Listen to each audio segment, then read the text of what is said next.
527호는 커버 스토리가 한 호에 2개 실려 있는 창간 10주년 기념 특별호입니다. 앞쪽에는 시사인 현직 기자들이 커버 스토리를 썼습니다. 창간 10주년 기념 독일 총선 현장 취재, 구구정당 닻을 내리다라는 제목이고요. 이렇게 뒤로 돌리시면 창간 10주년 기념 특별호 올드보이들의 귀환이란 이름으로 다시 길 위에 서다라는 커버 스토리가 또 하나 등장합니다. 은퇴한 원 시사저널 기자들이 이번 지면 제작에 참여해 주었습니다. 저와 함께 527호 어떤 기사가 실렸는지 살펴보시죠. 앞쪽 현직 기자들이 쓴 커버 스토리 메인 기사는 독일 현지 취재를 다녀온 청관율 기자가 썼습니다. 제목은 히틀러도 놀랄 구구정당의 선전. 독일 총선 현장을 취재했는데요. 독일 총선에서 구구정당인 AfD, 그러니까 독일을 위한 대안이 12.6%를 얻어 제3당으로 약진했습니다. 구구정당이 반인종주의, 그리고 경제적으로는 호황, 사회복지, 유럽 통합이라는 4종 방어막을 뚫고 제3당으로 약진한 이유를 살펴보았습니다. 커버 스토리 부속 기사 역시 청관율 기자가 썼습니다. 독일 우파 정당과 노동조합의 상생법. 독일은 우파 정당도 노동조합에 호의적입니다. 우리나라하고는 좀 다른 상황이죠. 노동조합 또한 우파 정당과 적극적으로 소통합니다. 노동조합은 역사적 기원이 동일한 3인당과 오히려 결별하기도 했는데요. 독일 우파 정당과 노동조합의 관계를 청 기자가 분석했습니다. 이번 호에도 단독 기사가 실렸습니다. 박근혜 쇼쇼쇼를 위한 참모들의 무리수라는 제목인데요. 김은지 기자가 단독 입수한 2015년, 2016년 박근혜 정부의 청와대 문건을 살펴보면 참모들이 국정을 고민하기보다는 박근혜 개인 매니저 노릇에 치중했다는 비판을 피할 수 없는 대목이 여러 보입니다. 어떤 내용인지 기사를 읽어보시면 아실 수 있습니다.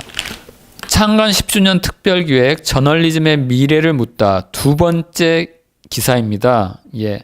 미국 출장을 다녀온 신한슬 기자가 썼는데요.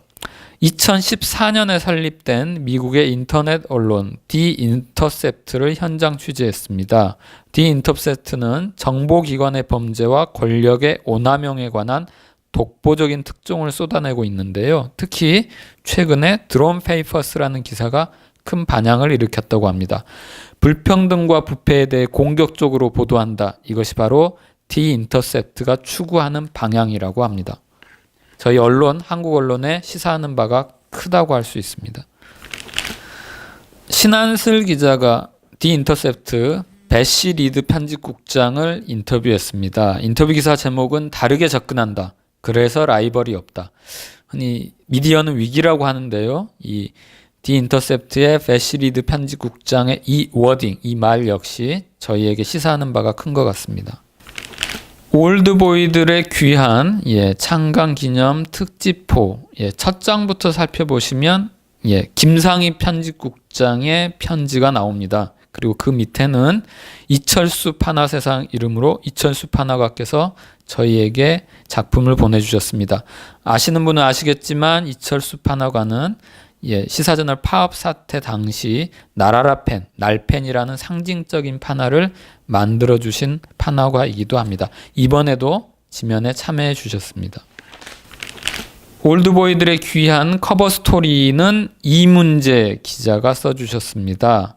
잠들었는가 넋이여 함께 가는가 생명이여 16년 만에 다시 찾은 지리산 850리 도보순례 이념 갈등 속도 지상주의 여정 걷기와 언론을 생각하다라는 부제와 함께 2001년 5월에 원시사저널 도보순례를 한 이문재 기자가 16년 만에 다시 그 길을 걸으면서 걷기와 언론에 대한 생각을 다시 조망했습니다.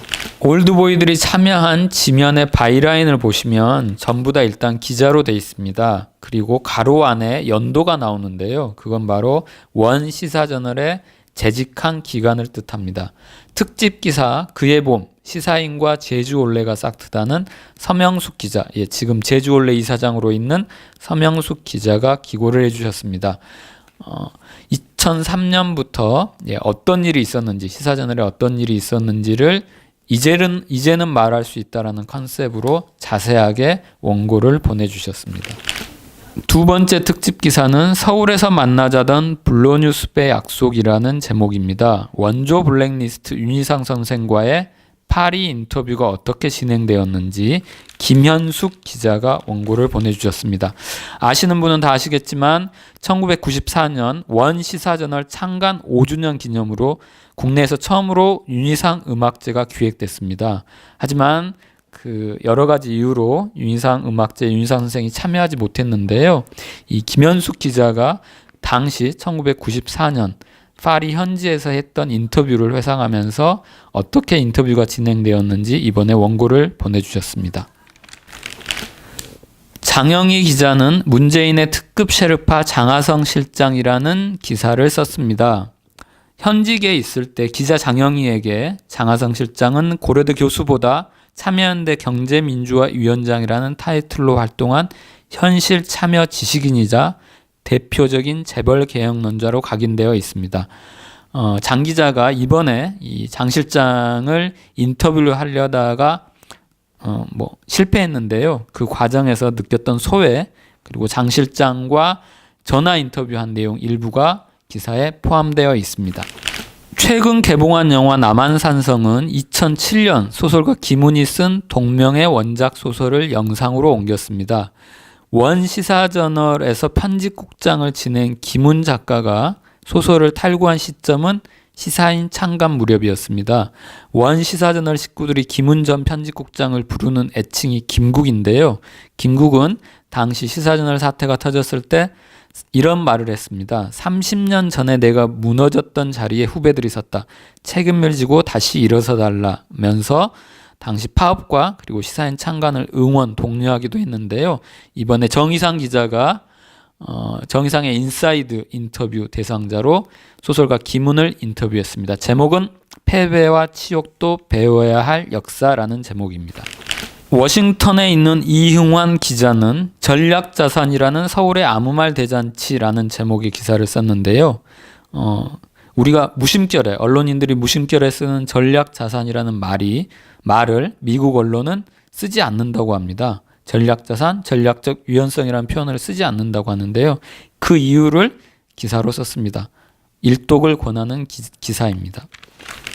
캐나다 토론토에 머물고 있는 성우재 기자는 딸에게 모국어를 가르쳐준 한류라는 제목의 기사를 썼습니다. 2011년 SM타운 월드 투어 이후 한류가 북미 지역에도 확산되었다고 하는데요. 현직에 있을 때 문화부 기자를 했던 성 기자의 기사 역시 일독을 권합니다. 이렇게 해서 은퇴한 올드보이들이 참여했던 창간 10주년 기념 특별호 527호 기사를 살펴보았습니다. 편집국장의 편지에도 썼지만 미디어는 위기라고 하는데요. 저희가 이번 호를 기획한 이유는 위기의 해법을 되돌아보면서 선배들의 전통에서 찾자라는 의도 있습니다.